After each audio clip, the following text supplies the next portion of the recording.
School से लौट कर देखा तो नीचे स्कूटर खड़ा हुआ था। थोड़ा दिमाग पर जोर दिया तो याद आया फूफा जी का है। मन में थोड़ा खटका भी हुआ। अपने रिश्तेदारों में मुझे सबसे ज्यादा चिढ़ थी तो इसी इंसान से थी। क्यों थी पता नहीं। ऊपर आकर देखा, मेरा अंदाजा एकदम सही था। श्रीमान फूफा जी सोफे में धंसे हुए थे और माँ तिपाई पर बैठकर उनसे बातें कर रही थी। माँ पर बड़ा गुस्सा आया। तिपाई क्या कोई बैठने की चीज है?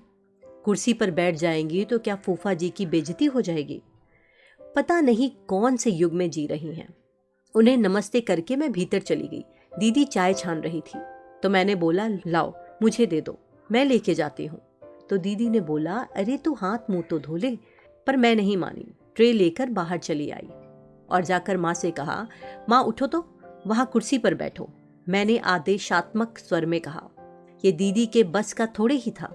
माँ के उठते ही मैंने ट्रे तिपाई पर रखकर आगे सरका दी और खुद भी एक कुर्सी पर बैठ गई। मुझे देखते हुए फूफा जी ने कहा, आजकल कहाँ हो? तो मैंने बोला, वहीं निवेदिता में। तो फूफा जी ने पूछा, पेमेंट ठीक ठाक तो करते हैं? मैंने बोला, हाँ प्राइवेट स्कूल के हिसाब से ठीक ही करते हैं। पर मुझे डर लगा कि अब वे पूछेंगे कितना देते हैं। इस प्रश्न का उत्तर तो मैं गोल ही कर जाती ताकि उन्हें भी पता चले कि ऐसा पूछना अभद्रता है। पर उनका अगला प्रश्न था, सुनीता आजकल क्या कर रही है? तो मैंने बोला, बंसल ग्रुप में है, पिछले 7 सालों से वही है। तो उन्होंने बोला, वे लोग तो बनिए हैं, काम कसकर लेते होंगे और पेमेंट के नाम पर ठेंगा। इस प्रश्न का मैंने कोई उत्तर नहीं दिया। फिर वे बोले, विनीता वही है सर्किल ऑफिस में? तो मैंने बोला, जी। अब तो उसके 2 इंक्रीमेंट ड्यू हो गए होंगे, कुल मिलाकर कितना पड़ जाता होगा? माँ मुंह खोलने ही वाली थी कि मैंने उनका हाथ दबाकर उन्हें चुप करा दिया और खाली कप लेकर भीतर चली आई। फिर मैंने दीदी से कहा, दीदी कितनी अच्छी बात है ना कि हम 3 ही बहनें हैं, नहीं तो शायद यह इंटरव्यू कभी खत्म ही नहीं होता। बोर हो गई मैं तो, और ये आदमी दूसरी कोई बात ही नहीं करता। दीदी बोली, तुम्हारे आने से पहले यही सब कुछ मुझसे पूछा जा चुका है। मैंने दीदी को देखते हुए गुस्से में कहा, तो फिर दोबारा पूछने की क्या तुक थी? कहीं इनकी पोस्टिंग इनकम टैक्स में तो नहीं हो गई है?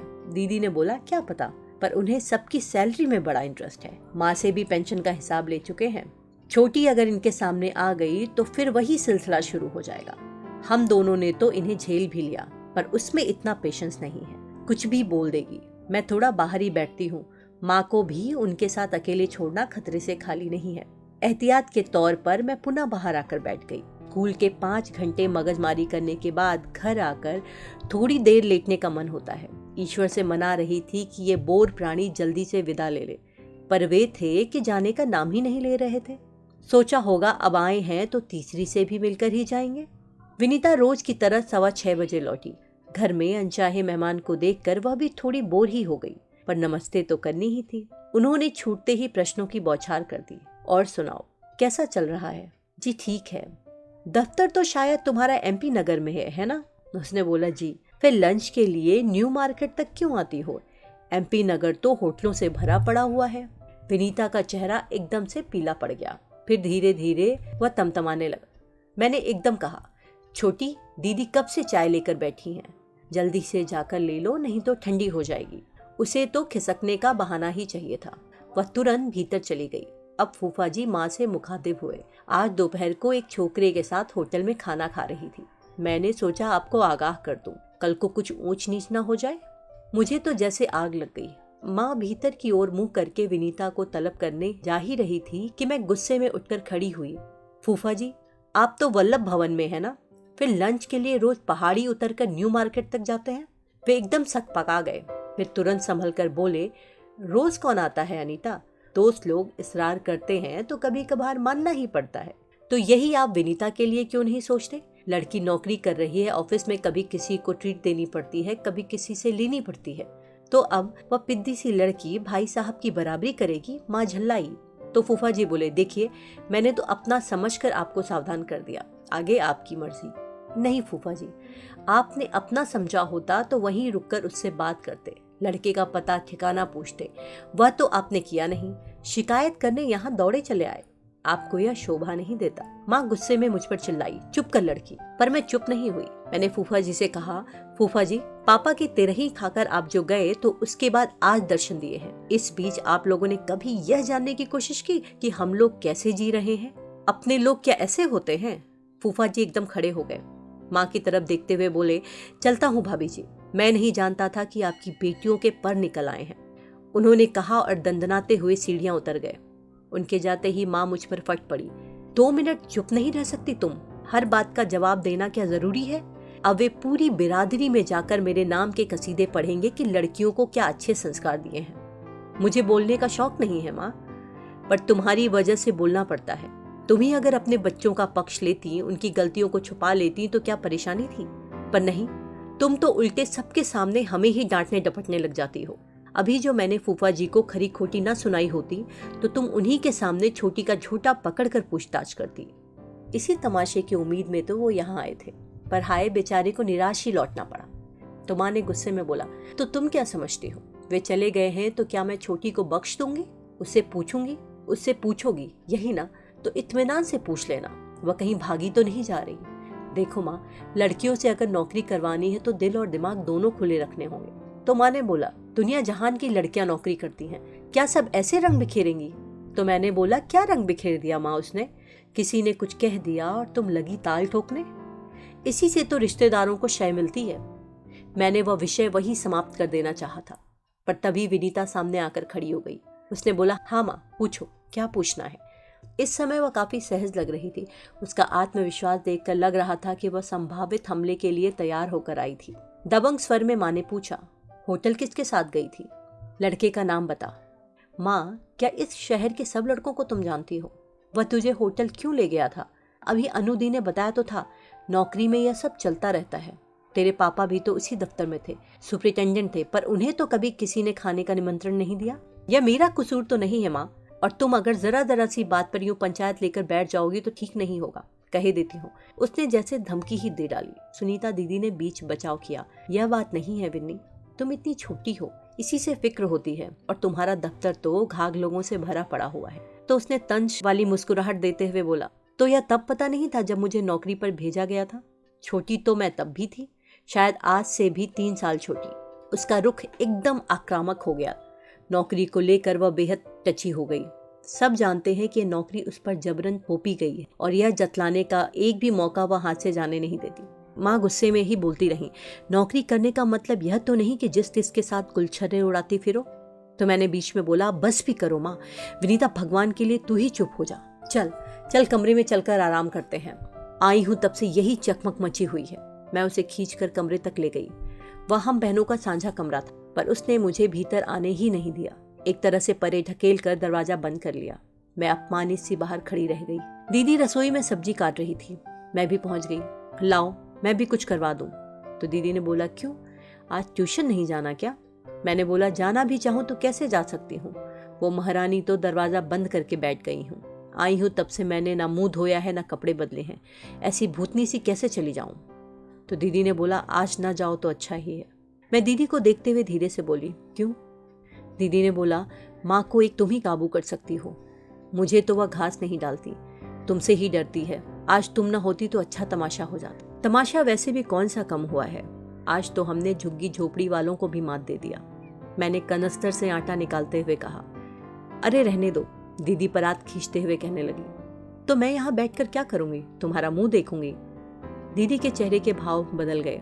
एक लंबी सांस भरते हुए उसने कहा, वही देखने लायक होता तो क्या बात थी। अपने सामान्य रंग रूप को लेकर बेचारी बड़ी ही कुंठित रहती है। उनकी यही व्यथा उनके शब्दों में प्रकट हो रही थी। विषय बदलने की गरज से मैंने कहा, और माताराम कहाँ है? गैलरी में बैठी चौधरी आंटी की प्रतीक्षा कर रही हैं, प्रवचन में जाना है ना।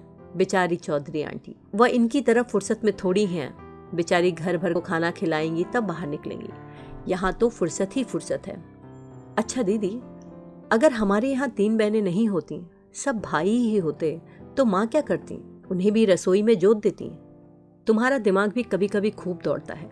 दीदी मेरी बात पर हंस रही थी, पर मैंने कोई गलत नहीं कहा था। पापा की मृत्यु के बाद से माँ ने किचन में पाँव नहीं दिया था। कहती हैं, अब किसके लिए बनाऊं, जैसे हम लोगों का कोई वजूद ही ना हो। हमेशा अपने दुख को लेकर रोती रहती हैं। कभी यह नहीं सोचा कि केवल उन्हीं पर वज्रपात नहीं हुआ है, उनकी बेटियां भी अनाथ हो गई हैं। उनका रुख देखकर हम लोगों ने आपस में काम बांट लिए थे। दीदी सुबह 9 से 2 बजे तक काम पर जाती थी। मेरा स्कूल 12 से 5 तक था, इसलिए सुबह का खाना मैं बनाती थी। शाम को दीदी देख लेती थी। विनीता छोटी थी और हमेशा छोटी ही बनी रही। भाभी जी, नीचे से चौधरी आंटी की आवाज़ आई। माँ तो तैयार ही थी। उन्होंने भीतर आकर जैसे दीवारों से कहा, मैं जा रही हूँ, और चली गई। हम दोनों निशब्द उनकी सीढ़ियों से उतरना सुनते रहे।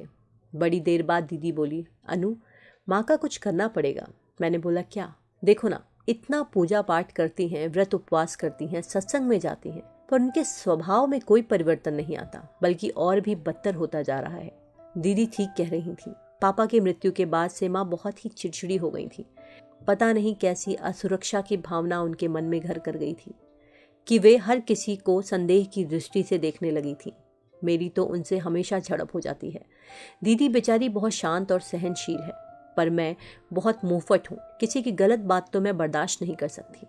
विनीता को इतने दिनों तक हम लोग छोटी सी मासूम सी गुड़िया समझते थे, पर जब से नौकरी करने लगी है वह मेरे भी कान काटने लगी है। माँ चली गई तो दीदी ने कहा, अनु, एक बार दरवाज़ा खटखटा कर देख लो। मुझे तो डर लग रहा है। तुम क्या सोचती हो दीदी, वह पंखे से लटक जाएगी? चुप कर, जो मुंह में आया बोल देती हो। फिर डर किस बात का लग रहा है दीदी? फिर भी तुम्हें डरने की ज़रूरत नहीं है। आत्महत्या वे करते हैं जिनके सपने टूट जाते हैं। विनी ने तो अभी सपने देखने शुरू किए हैं। मेरा अनुमान एकदम सही था। करीब 8:30 बजे वह बाहर निकली और रोज़ की तरह लड़ियाकर बोली, दीदी, खाने का क्या डिलडॉल है? बहुत भूख लग रही है। खाना तो लाडो कब से तैयार है। मैंने कहा, हम तो बस तुम्हारे कोप भवन के खुलने की प्रतीक्षा कर रहे थे। रोज की तरह तीनों खाने की मेज पर बैठी। माँ ने रात का खाना करीब करीब छोड़ ही दिया था। फिर विनीता ने पूछ ही लिया, माताश्री का आज क्या फिर उपवास है? तो मैंने बोला, उपवास भी है और उन्हें प्रवचन में भी जाना था। उनसे कहो यार कि मजे से दोनों वक्त खाएं पिए और खुश रहें। जियो और जीने दें। भूखी रहती हैं तो दिमाग में गर्मी चढ़ जाती है, सारा घर परेशान हो जाता है। उसके इस कथन पर हमने कोई प्रतिक्रिया व्यक्त नहीं की और चुपचाप खाना शुरू कर दिया। दीदी मुझे बार बार इशारा कर रही थी कि मैं उस लड़के के बारे में पूछूं। उनकी अपनी हिम्मत नहीं पड़ रही थी। मैंने जानबूझकर उन्हें अनदेखा किया। मैं खाने को बदमजा करना नहीं चाहती थी। हम लोग रोज की तरह सिनेमा की, क्रिकेट की बातें करते रहे। भोजन सा आनंद संपन्न हो गया। सोचा था रात को इत्मीनान से विनीता से बात करूंगी, पर वह तो बिस्तर पर पड़ते ही सो गई थी और वह एक बच्ची की तरह मासूम लग रही थी। दीदी भी ज्यादा देर तक जगने की आदी नहीं है। सुबह 5 बजे से उठ जाती हैं, इसीलिए रात 10 बजते बजते उनकी आंखें झपकने लगती हैं। मैं लेकिन देर तक सो नहीं सकी। सोचने का रोग मुझ में कुछ ज्यादा ही। पापा की मृत्यु के बाद से ये बीमारी कुछ ज्यादा ही हो गई। आज भी मुझे पापा की मृत्यु के बाद का सारा घटनाक्रम याद आ रहा था। शाम को सब लोग रोज की तरह पापा की प्रतीक्षा कर रहे थे। संदेशा आया, पापा अस्पताल में हैं। हम लोग सब भागे भागे अस्पताल पहुंचे। तब तक सब समाप्त हो चुका था। लोगों ने बताया कि शायद दफ्तर में अचेत होते ही उनके प्राण निकल गए। अस्पताल ले जाना तो एकमात्र औपचारिकता थी। अगले 10-12 दिनों में घटनाक्रम इतनी तेजी से घूमता रहा कि सोचकर आश्चर्य होता है। एक व्यक्ति की मृत्यु कितने सारे प्रश्न चिन्ह खड़े कर गई थी। पापा की राख ठंडी भी ना हो पाई थी कि सबको घर परिवार की चिंता सताने लगी। चिंता की तो बात ही थी। आखिर 3 लड़कियों की जिम्मेदारी का सवाल था। मम्मी को पेंशन तो मिलने वाली थी, पर उससे क्या होता है? उन दिनों दीदी ही बस काम कर रही थी। वहाँ भी बहुत अच्छा वेतन नहीं था। सबसे बड़ा सहारा था अनुकंपा नियुक्ति का, और सबसे ज्यादा उहापोह उसी को लेकर थी। माँ का तो प्रश्न ही नहीं था। कुल जमा 8वीं पास थी। बहुत होता प्यून की नौकरी मिल जाती, पर वह हम में से किसी को भी गवारा नहीं था। चाचा बोले, सुनीता को लगवा देते हैं। उसके दबे हुए रंग के कारण शादी में वैसे ही बहुत अड़चन आ रही है। सरकारी नौकरी लग जाएगी तो लड़के वाले हाथों हाथ ले लेंगे। पर मामा जी को यह प्रस्ताव पसंद नहीं आया। बोले, सुनीता की समस्या तो हल हो जाएगी, पर हमारी बहन का क्या होगा? उसे तो इसी कमाई के सहारे जिंदगी गुजारनी है। तो क्या लड़कियों को जिंदगी भर घर में बिठा कर रखेंगे? मान लो अनीता को भी लगवा देते हैं तो 3-4 साल में उसकी भी शादी तो होनी ही है। फूफा जी बोले, लड़की अगर शादी कर भी ले तो भी आधी तनख्वाह अपने मैके वालों को देने के लिए बाध्य होती है। अरे लाख कानून हो, पर ब्याही लड़की का पैसा कौन लेगा? बताइए तो, मौसी ने तुनक कर कहा। तो ऐसा करते हैं, विनीता को लगवा देते हैं। 8-10 साल तक तो चिंता नहीं रहेगी, बाद में देखा जाएगा। अब तक मैं मूक दर्शक की भांति सारा तमाशा देख रही थी। अब मुझसे चुप नहीं रहा गया। मामा जी, ये आप कैसी बातें कर रहे हैं? उसकी कोई उम्र है नौकरी करने की? बच्ची है अभी तो, कोई दुधमुही बच्ची तो नहीं है, 18 पार कर चुकी है। मामा जी बोले, तो क्या हुआ? इस समय वह पीएमटी की तैयारी कर रही है। पापा का कितना मन था कि कम से कम उनका एक बच्चा डॉक्टर बने। हम दोनों आर्ट्स वाली थी, इसी पर सारी आशाएं थी। कम से कम पापा का सपना तो पूरा होने दीजिए। सपना पूरा ही करना था तो बने रहते, खुद तो चले गए और मेरी जान को ये 3 बलाएं छोड़ गए। माँ रोने लगी। वातावरण फिर से शोकमग्न हो गया। जिज्जी ठीक कह रही हैं। वैसे 3 लड़कियों की जिम्मेदारी कम नहीं होती, तिस पर डॉक्टरी पढ़ाना क्या कोई हंसी खेल है? इतना खर्चा कौन उठाएगा? दीदी और मैंने मिलकर बोला, हम लोग उठा लेंगे। दीदी तो जॉब कर ही रही हैं, मैं भी नौकरी कर सकती हूँ। आप पापा के स्थान पर मुझे लगवा दीजिए। तो चाचा जी बोले, और कल को अगर शादी करके चली जाओगी तब क्या हम तुम्हारे दरवाजे पर आकर भीख मांगेंगे? मेडिकल की पढ़ाई कोई 1-2 साल की नहीं होती, पूरे 5 साल लगते हैं। और देखो, अगर उसके भाग्य में डॉक्टर बनना लिखा होता तो भैया असमय क्यों चले जाते? या वही पिछले साल निकल जाती, इस साल ड्रॉप ना लेना पड़ता। मुझे बड़ा ताव आया। मैंने बोला, पीएमटी इतनी आसान नहीं होती। बहुत ही ज़हीन या भाग्यवान होते हैं जो पहली बार में ही निकाल लेते हैं। अधिकांश लोग तो 2-2 या 3-3 बार कोशिश करते हैं। वैसे अच्छा ही हुआ जो वह पिछली साल रह गई, नहीं तो झक मारकर कोर्स तो पूरा करवाना ही पड़ता। चाचा ऐसे बोल रहे थे जैसे फीस उन्हें ही भरनी थी। मामा जी, आप लोग चाहो तो मुझसे लिखवा लो, विन्नी की पढ़ाई पूरी होने तक मैं शादी नहीं करूँगी। फिर तो ठीक है। तो मामा जी बोले, और कर भी लोगी तो क्या हम तुम पर दावा ठोक देंगे? फूफा जी बोले, अनीता, तुम तो पीएचडी कर रही हो, तुम्हें तो किसी भी कॉलेज में तुरंत जॉब मिल जाएगा। यहाँ क्लर्की में अपनी डिग्री क्यों बर्बाद करती हो? यह नौकरी विनीता को करने दो, उसकी जिंदगी बन जाएगी। अरे बीए एमए घूमते रहते हैं और उन्हें सरकारी नौकरी नहीं मिलती। तुम तो समझ लो कि विनीता बड़ी भाग्यवान है जो बैठे बिठाए सरकारी नौकरी मिल रही है, नहीं तो आजकल हायर सेकेंडरी को कौन पूछता है। मैंने उन्हें घूरते हुए मन में सोचा, अजीब इंसान है, बाप की मौत को भाग्यशाली बता रहा है। मन हुआ कह दूं, भगवान ऐसा भाग्य आपके बच्चों को भी दे, पर चुप रह गई। मैंने और दीदी ने बहुत जोर लगाया, पर हमारी एक न चली। माँ को तो सारे रिश्तेदारों ने ऐसा घेर रखा था कि वे हमारे हिस्से आती ही नहीं थी। पिता तो चले गए थे, माँ भी हमसे दूर हो गई थी। वे हमारे किसी सुझाव, किसी प्रस्ताव को सुनने के लिए तैयार नहीं थी। विनीता को जब यह निर्णय सुनाया गया तो उसने रो रो कर घर भर दिया और हम लोग असहाय होकर देखते रहे। उसने खाना पीना छोड़ दिया, पर कोई नहीं पसीजा। एक तरह से हाथ पकड़कर ही उसे एप्लीकेशन लिखवा ली गई। हम दोनों से भी लिखवा लिया गया कि हमें कोई एतराज नहीं, हम अपना हक स्वेच्छा से छोड़ रही हैं। माँ का तो प्रश्न ही नहीं था, उनके भाई उनसे जहाँ चाहे दस्तखत करवा सकते थे। इसके बाद पीएमटी की परीक्षा आई और चली गई। सूजी हुई आंखें लिए विनीता घर में कैद होकर बैठी रही। उसने सहेलियों से मिलना जुलना छोड़ दिया था, उसका हंसना बोलना सब बंद हो गया था। पूरे 4 महीने लगे, तब जाकर उसका ऑर्डर आया। पहले दिन मामा जी दफ्तर तक पहुंचाने गए। मैं उसके लिए मिठाई लेकर आई। दीदी नया पर्स, छाता, टिफिन बॉक्स लेकर आई। मैंने अपने 2 अच्छे सूट उसे निकाल कर दिए। बड़ी बहन के नाते हम यह कर रहे थे, पर मन में एक अपराध भाव तो था ही। सुबह घर से छुई मुई सी रोनी सूरत वाली विनीता ऑफिस गई थी, पर शाम को लौटी तो बदली हुई और फिर बदलती ही चली गई। सुबह की चाय हम लोग अक्सर गैलरी में ही पीते थे। हम लोग मतलब मैं और दीदी। माँ तो उस समय सोई ही रहती थी। मूड हुआ तो विनीता हमारे साथ बैठ जाती थी, पर अक्सर वह उतनी सुबह बिस्तर छोड़ना पसंद नहीं करती थी। घर में वही एक खुली जगह है, इसीलिए मैंने वहाँ 10-20 गमले रख दिए थे। उनकी साज संभाल का भी वही समय होता था। उसके बाद तो पूरा दिन भाग दौड़ में ही बीत जाता है। चाय पीकर रोज की तरह दीदी अखबार पढ़ने लगी थी। मैं मनी प्लांट के पत्तों को गीले कपड़े से पोंछ रही थी। तभी विनीता की महीन सी आवाज आई, दीदी चाय है? तो दीदी ने बोला, बिल्कुल है, जा जल्दी से कप ले आ। उसके भीतर जाते ही दीदी फुसफुसा कर बोली, लगता है महारानी का दिमाग आज ठिकाने पर है। मैं कुछ नहीं बोली, चुपचाप अपना काम करती रही। विनीता भी तब तक कप लेकर लौट आई थी। चाय की चुस्कियां लेते हुए उसने कहा, अनु दीदी, आप कभी कोहिमा गई हैं? वहाँ के मनी प्लांट्स देखिए, यू कांट इमेजिन। बातों का सूत्र पकड़कर मैंने पूछ ही लिया, कल कोहिमा गई थी? उसने हाँ बोला। उसके स्वीकार करने पर दीदी शुरू हो गई, किसके साथ गई थी? तो उसने बोला, पराग शुक्ला, तुम्हारे दफ्तर में है। नहीं, शुक्ला अंकल का लड़का। वो एक बार मुझे घर पर छोड़ने नहीं आए थे, उन्हीं शुक्ला अंकल का बेटा। अच्छा, वो कॉन्ट्रैक्टर साहब।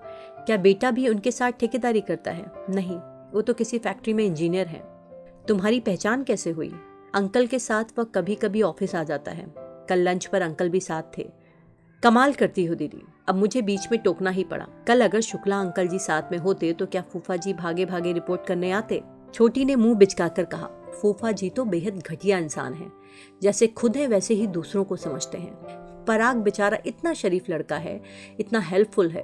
तो मैंने बोला, सो तो होगा ही, ऐसे वैसे को तो तुम मुंह नहीं लगाओगी, मैं जानती हूँ। मैंने छोटी का मन खुश करने के लिए कहा, पर दीदी जुटी हुई थी। फिर भी छोटी, थोड़ा संभल कर ही चला करो, जमाना बड़ा खराब है। पराग लड़का अच्छा होगा, पर क्या कह सकते हैं। तुम लोगों के बीच में ऐसी वैसी कोई बात तो नहीं है ना? सिर्फ फ्रेंडशिप ही है ना? ऐसी वैसी बात का क्या मतलब है दीदी? छोटी एकदम भड़क गई थी। साफ साफ पूछो ना कि मेरा उससे कोई अफेयर तो नहीं है। एक बात मैं साफ साफ कह देना चाहती हूँ कि मैं अपने को उस दफ्तर में दफन नहीं होने दूंगी। मुझे बेहतर जिंदगी की तलाश है, एक मजबूत सहारे की तलाश है। अगर मेरे भाग्य से मुझे कोई अच्छा साथ मिलता है तो मैं उसे अवश्य स्वीकार करूंगी। ऐसा सुनहरा मौका हाथ से जाने नहीं दूंगी। दीदी चकित थी। तो क्या तू शादी करने की सोच रही है? छोटी ने बोला, सोचना तो पड़ेगा दीदी, किसके भरोसे बैठी रहूं बताओ। पापा के रहते तुम लोगों का कुछ नहीं हो पाया, अब माँ के बस का तो यह काम है ही नहीं। तो मैं क्या करूं? तुम्हारे लिए रुकी रहूं? तब तक तो मैं बूढ़ी हो जाऊंगी दीदी। बहुत अच्छे मूड से हमारा चाय पान शुरू हुआ, पर खत्म होते होते सबके मन खट्टे हो गए। खासकर उसकी यह बात तो बहुत ही बुरी लगी कि तुम लोगों का इंतजार करते करते मैं बूढ़ी हो जाऊंगी। यह बात भी सच थी कि दीदी 30 पार कर चुकी थी और मैं 26 को छू रही थी। छोटी ने पिछले महीने 22 पूरे किए थे। यूं शादी के लायक तो थी, पर ऐसा भी नहीं था कि शादी की उम्र निकली ही जा रही थी। पर शायद हम दोनों की बढ़ती उम्र को देखकर वह अधीर हो उठी। यह बात नहीं है कि पापा ने दीदी के लिए कोई कोशिश नहीं की, बहुत हाथ पैर मारे, पर बात नहीं बनी। दीदी एकदम पापा पर गई है। रंग काफी दबा हुआ है, इसलिए हर बार बात वहीं पर आकर अटक जाती थी। कुछ लोग तो ऐसे उस्ताद थे कि दीदी को देखने आते और मेरा हाथ मांग बैठते। मैं भी कोई स्वरूप सुंदरी नहीं हूँ, पर रंग जरा खुला हुआ है। फिर हिंदुस्तानी आदमी तो रंग पर ही मरता है। उन दिनों बहुत लोगों ने सलाह दी कि जिसकी लग रही है उसी की करा दो, एक जिम्मेदारी तो कम हो जाएगी।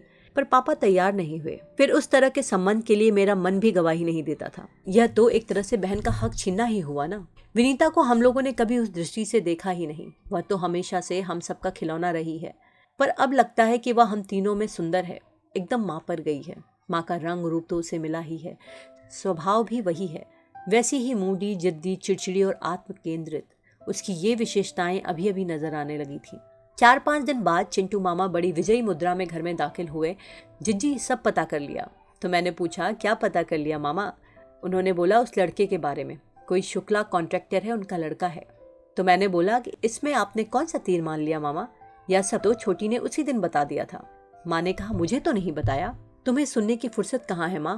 पूछने का भी एक तरीका होता है। उसने तो कुछ भी नहीं छुपाया। यह भी बताया था कि लड़का डिप्लोमा होल्डर है, मंडी द्वीप की किसी फैक्ट्री में काम करता है, सब बता दिया था।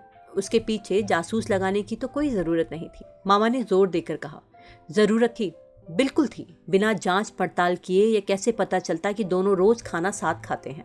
लड़का रोज उसे दफ्तर से घर तक छोड़ जाता है। बड़ी होशियार बनती हो, दोनों को आज तक पकड़ पाई हो? ये खबर मेरे लिए नई थी। मैं थोड़ा चौंकी तो जरूर, पर मामा को पता नहीं चलने दिया। ये सब सुनकर माँ की आंखें चढ़ने लगी। माँ को लक्ष्य कर मैंने कहा, यह तो बहुत ही अच्छा हुआ ना मामा, बिना जूते चप्पल चखाए हमें ब्राह्मण का कमाता खाता लड़का मिल गया। कम से कम माँ की एक चिंता तो दूर हुई, नहीं तो कहाँ कहाँ हलकान होती फिरती। ब्राह्मण को लेकर बहुत खुश हो रही हो। वह बड़ा घाक पंडित है, पूरा बनिया है, जानबूझकर बेटे को ढील दे रहा है। सोच समझकर ऑफिस की लड़की को फांसा है कि ऑफिस की सारी खबरें मिलती रहें, टेंडर आदि में सुविधा रहे। फिर लड़का प्राइवेट नौकरी में है, हाथ में एक सरकारी नौकरी तो आजकल बहुत जरूरी है। कम से कम क्वार्टर की सुविधा तो मिल ही जाती है। बूढ़ा बड़ा करामाती है, खूब उल्लू सीधा किया उसने। और हम क्या कर रहे हैं मामा? मैंने चिढ़कर बोला, वे तो खैर पराए हैं, हम भी तो अपना स्वार्थ साध रहे हैं। नहीं तो फूल सी बच्ची की पढ़ाई छुड़वा कर उसे नौकरी में झोंकने की क्या जरूरत? अब अगर उसने वह अपना भविष्य सुरक्षित करने का रास्ता खोज लिया है तो इतनी हाय तौबा क्यों मच रही है? तो मामा चिढ़कर बोले, कल को ये क्वार्टर छोड़ना पड़ेगा ना तो बड़ी बड़ी बातें भूल जाओगी। तो मैंने मामा से बोला, मामा जिनके पास सरकारी मकान नहीं होते वे लोग क्या सड़क पर रहते हैं? और हमारे सिर पर छत बरकरार रहे, इसके लिए छोटी क्या जिंदगी भर कुंवारी बैठी रहेगी? माँ एकदम आपे से बाहर हो गई। शादी के लिए ऐसी मरी जा रही है कि यह भी होश नहीं रहा कि दोनों बड़ी बहनें अभी घर में बैठी हैं। माँ, यह अन्याय तो मत कीजिए। दीदी ने इतनी देर बाद मुंह खोला। हम लोगों के इंतजार में तो बेचारी बूढ़ी हो जाएगी। जाहिर था विनीता की उस दिन वाली टिप्पणी दीदी भूली नहीं थी। तो माँ बोली, मेरे जीते जी तो ये कभी नहीं होगा। आज आने दो, अच्छी खबर लेती हूँ। माँ, फालतू का हंगामा करने की जरूरत नहीं है, मैंने थोड़े कड़े शब्दों में कहा। अभी शादी की बात उसने तो नहीं उठाई है ना, फिर ये चिल्पों क्यों? और मामा, तुम्हें क्या दफ्तर में कोई काम नहीं है जो माँ की फालतू बातों में सिर खपाते हो? उनकी तो आदत ही है, ना खुद चैन से रहती है ना किसी को रहने देती हैं। तुम और आग में घी देने क्यों आ जाते हो? मेरी बात पर मामा मुंह फुलाकर चले गए। उन्होंने चाय भी नहीं पी। उनके इस अपमान पर माँ ने मुझे खूब खरी खोटी सुनाई, पर मैं खुश थी। कम से कम 10-15 दिन तक तो वे इधर का रुख नहीं करेंगे। जब भी आते हैं घर की शांति भंग करके जाते हैं, हर बात में दखल अंदाजी करेंगे। 6 बजे मैं चलने को हुई तो दीदी ने कहा, आज ट्यूशन नहीं जाओगी तो नहीं चलेगा। माँ भरी बैठी है, मैं संभाल नहीं पाऊंगी। दीदी, रोज रोज नागा तो नहीं कर सकती ना? तो दीदी ने बोला, तो मैं सब्जी लेने निकल जाती हूँ। तो मैंने बोला, ताकि वह सीधे शेर के मुंह में समा जाए। मैंने बोला, यह तो कायरता है दीदी, तुम इतनी कमजोर और डरपोक क्यों हो? कभी तो दृढ़ता से काम लो, या तुम्हारे दब्बूपन का नतीजा है जो विनीता आज भुगत रही है। तो दीदी ने बोला, क्यों? मैंने क्या किया? उस दिन तुम अगर तनकर खड़ी हो जाती, कहती कि पापा की नौकरी का पहला हक मेरा है, तो किसकी मजाल थी जो विरोध करती? पर तुमने तो चुपचाप फॉर्म पर दस्तखत कर दिए, अपना हक छोड़ दिया। दीदी मुझे देखती रही और बोली, दस्तखत तो तुमने भी किए थे। हाँ, किए थे। वह भूल तो मैंने भी की थी। मुझे लोगों ने सब्ज बाग दिखाए थे और मुझे विश्वास था कि पीएचडी होते ही मुझे कॉलेज में नौकरी मिल जाएगी। सब अरमान धरे रह गए। हम लोगों की बेवकूफ़ी के कारण उस लड़की का जीवन चौपट हो गया दीदी। अब हमें उस अन्याय का परिमार्जन करना पड़ेगा। सही गलत वह जो भी कर रही है, उसमें हमें उसका साथ देना होगा। कम से कम माँ के कोप से तो उसे बचाना ही है। दीदी को खूब अच्छे से पट्टी पढ़ाकर मैं ट्यूशन पर चली गई, पर वहाँ ज़्यादा देर न बैठ सकी। सिर दर्द का बहाना बनाकर जल्दी ही उठाई। जैसी कि संभावना थी, घर पर युद्ध छिड़ चुका था। माँ बरस रही थी, छोटी उनके सामने तनकर खड़ी थी। दीदी सहमी सी किचन के दरवाजे में खड़ी थी। मुझे देखते ही उनकी जान में जान आई। माँ गरज रही थी, दोबारा फिर कभी तुझे उसके साथ देखा तो टांगे तोड़कर रख दूंगी। तो छोटी बोली, अच्छा तो है, फिर मैं आराम से घर बैठ जाऊंगी, दफ्तर से हमेशा के लिए छुट्टी ले लूंगी। उसके इस लापरवाह रुख से माँ और भड़क गई। नौकरी की धौंस दिखाती है, तू क्या सोचती है? तू घर बैठ जाएगी तो हमारे यहाँ चूल्हा नहीं जलेगा? छोटी भी तनकर बोली, जब इतना हौसला था तो मेरी पढ़ाई क्यों छुड़वा दी? बोल तो ऐसे रही है, पढ़ाई न छुड़वाती तो जैसे तू डॉक्टर बन जाती। छोटी बोली, ना बनती डॉक्टर तो ना सही, कॉलेज जाकर कोई डिग्री तो ले लेती। जिंदगी भर हायर सेकेंडरी का ठप्पा लेकर तो ना घूमती। और हाँ, अपने भाई से कह देना मेरे दफ्तर के आसपास ना मंडराए। मैंने इशारा भी कर दिया तो ठुकाई हो जाएगी। छोटी ने जैसे जंग का ऐलान कर दिया था। फिर तो यह गर्जन तर्जन रोज की दिनचर्या का अंग बन गया। माँ घड़ी लेकर बैठी रहती और मिनट मिनट का हिसाब मांगती। माँ के जासूस भी मुस्तैदी से विनीता की हर गतिविधि का ब्यौरा देते रहते, जिससे माँ और भड़क उठती। पर विनीता भी अब ढीठ हो गई और ईंट का जवाब पत्थर से देने लगी। कई बार समझाया भी कि माँ, ये रोज रोज की किचकिच अच्छी नहीं लगती। अनुशासन अपनी जगह है, पर रस्सी को इतना भी मत तानो कि टूट जाए। उसका गर्म खून है, कल को कुछ उल्टा सीधा कर बैठी तो हम कहीं मुंह दिखाने लायक भी नहीं रह पाएंगे। पर माँ पर तो जैसे भूत चढ़ा हुआ था। छोटी की नौकरी उनके सुरक्षित भविष्य की गारंटी थी। वह उनके बुढ़ापे का सहारा था। उसी को डामाडोल होते देख वे पागल हो उठती। फिर जिसका डर था वही हुआ। एक शाम वह दफ्तर से घर नहीं लौटी। इन दिनों वह अक्सर देर से लौटती थी, इसीलिए हमने 7 बजे तक किसी तरह सब्र किया। इस बीच जैसे तैसे समय बीत रहा था। माँ का पारा और हमारी धुकधुकी बढ़ती जा रही थी। विश्वास हो गया था कि आज लड़की की खैर नहीं। पर 8 बजे तक भी वह नहीं लौटी तो मैं उठ खड़ी हुई। दीदी, चलो चप्पल पहनो। माँ गुर्राई, कहाँ जा रही हो? तो मैंने बोला, कहीं तो जाना ही पड़ेगा ना, हाथ पर हाथ रखकर कैसे बैठ सकते हैं? माँ ने बोला, ठीक है, मामा को फोन कर दो। हाँ, उन्हें साथ लेकर ही जाएंगे। और जल्दी से सीढ़ियाँ उतर गईं। रास्ते में दीदी बोली, मामा को मत घसीटो, वे तमाशा खड़ा कर देंगे। तो मैंने बोला, मामा को कौन बुला रहा है? माँ को किसी तरह चुप तो कराना था ना, नहीं तो वे खुद बुला लेती। घर से निकलकर हम दोनों अय्यर साहब के पास गए। वे पापा के कलीग थे और अच्छे दोस्त भी। हमें देखकर वो बहुत खुश हुए। आज अंकल को कैसे याद किया? याद तो बहुत करते हैं अंकल, पर इतना बिजी शेड्यूल हो गया है कि कहीं आने जाने का समय ही नहीं मिलता। आज कोई खास काम? तो मैंने बोला, खास ही समझिए अंकल। मैंने बड़े सहज भाव से कहा, आपके यहाँ एक शुक्ला कॉन्ट्रैक्टर हैं, उन्हें पहचानते हैं? अंकल भेद भरे ढंग से मुस्कुराए। विनीता के बारे में बात करना है? दीदी एकदम से चौंक गई। कैसे लोग हैं, बात चलाई जा सकती है, उन्होंने बोला। तो अंकल ने बोला, बिल्कुल अच्छी फैमिली है, लड़का भी अच्छा है, आप सिफारिश कर दीजिए ना। सिफारिश की कोई ज़रूरत नहीं है, मामला जम जाएगा। जाहिर था उन्हें सब पता था। फिर इधर उधर की बातें करते हुए मैंने धीरे से शुक्ला जी का पता पूछ लिया। उन्हें ठीक से पता नहीं था, पर फ़ोन नंबर के आधार पर डायरेक्टरी से मालूम किया। मैंने पता नोट किया, चाय पी और अंकल को धन्यवाद देकर हम लोग बाहर आ गए। मैं तो डर गई थी कि कहीं तुम छोटी की गुमशुदगी की रिपोर्ट तो नहीं लिखवाओगी। पता है, आंटी दूसरे दिन पूरे शहर में ब्रॉडकास्ट कर देती। मुझे इतना पागल समझा है क्या? शहर से बाहर बनी एक कॉलोनी में उनका घर था। ढूंढने में परेशानी नहीं हुई, पर वहां पहुंचने तक मन में खटका बना रहा। सुनसान रास्ता, स्कूटर पर हम दो महिलाएं। डरने की तो बात ही थी, पर आवेश में मैंने उस डर को भी पीछे छोड़ दिया। शुक्ला जी का पूरा परिवार हॉल में बैठकर टीवी देख रहा था। हमें देखकर वे बुरी तरह चौंक गए। विनीता का चेहरा तो एकदम सफ़ेद पड़ गया और वह तुरंत उठकर वहां से भीतर चली गई। हमें किसी ने अंदर आने के लिए नहीं कहा। फिर भी मैंने आगे बढ़कर अपना परिचय दिया। आपने शायद हमें पहचाना नहीं, हम लोग विनीता की बहनें हैं, मैं अनीता और ये बड़ी दीदी सुनीता। हाँ, याद आया, एक दिन घर पर आया था तो आप लोगों से मुलाकात हुई थी। शुक्ला जी बोले, भाभी जी कैसी हैं? तो मैंने बोला, इस समय तो वो बहुत ही टेंशन में है। प्रस्तावना में समय बर्बाद ना करते हुए कहा, हम लोग विनीता को लेने आए हैं। वे कुछ देर तक माकूल जवाब सोचते रहे। फिर उन्होंने आवाज़ दी, पराग, जरा विनीता को लेकर बाहर आओ। पर पराग नामक वह सुदर्शन युवक अकेला ही बाहर आया और आकर बोला, पापा, विनीता कह रही है कि अब वह उस नरक में लौट कर नहीं जाएगी। तो मैंने पूछा, कहाँ रहेगी फिर? इसी घर में। किस रिश्ते से? तो उसने बोला, घर की बहू की हैसियत से। उसने दृढ़ता से कहा, परसों हम लोग शादी कर रहे हैं। मैंने शुक्ला जी की ओर देखा। अब तक वे काफ़ी संभल चुके थे।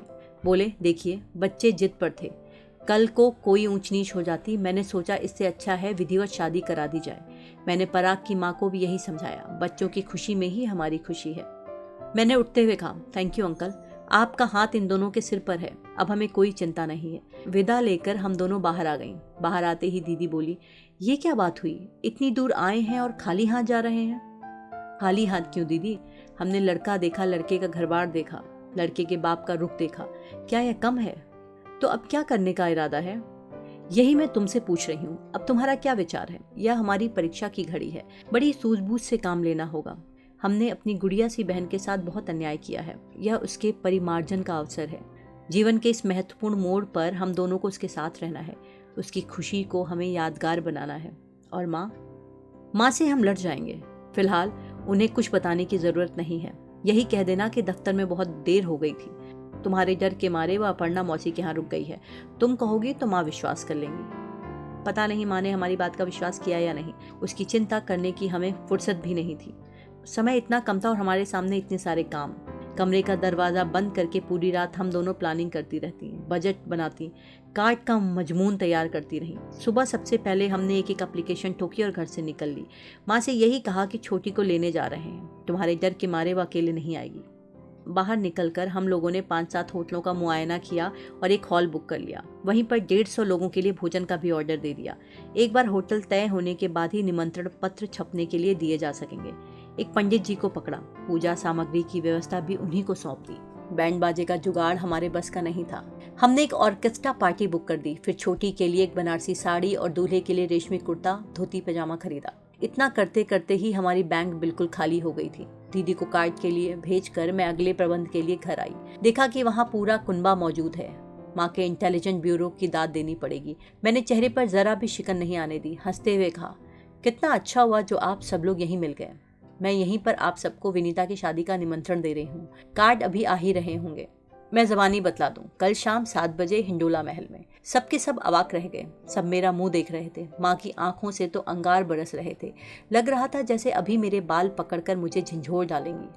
बड़ी देर बाद फूफा जी बोले, यहाँ तो सब मिली भगत है। नाहक हमें परेशान किया, एक दिन की छुट्टी बर्बाद की। क्या बात करते हैं फूफा जी, लड़की की शादी में आप 2 दिन की छुट्टी भी नहीं लेंगे? जानते तो हैं कि इस घर में कोई पुरुष प्राणी नहीं है। आप ही लोगों पर सारा दारो मदार है। शादी ब्याह का मामला है, वह क्या हम औरतों के बस का है?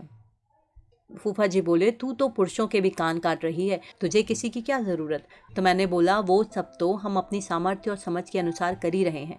फिर भी ऐसा है कि शादी ब्याह में तो सबका ही सहयोग अपेक्षित होता है। यह कोई शादी है?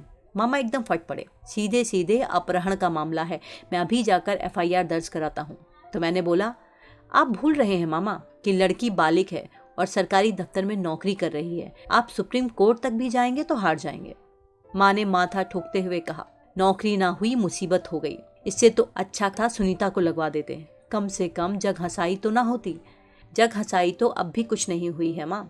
अच्छा खाते पीते घर का लड़का है, जाति बिरादरी का है, बिना किसी दान दहेज के शादी हो रही है, इससे अच्छी और बात क्या होगी?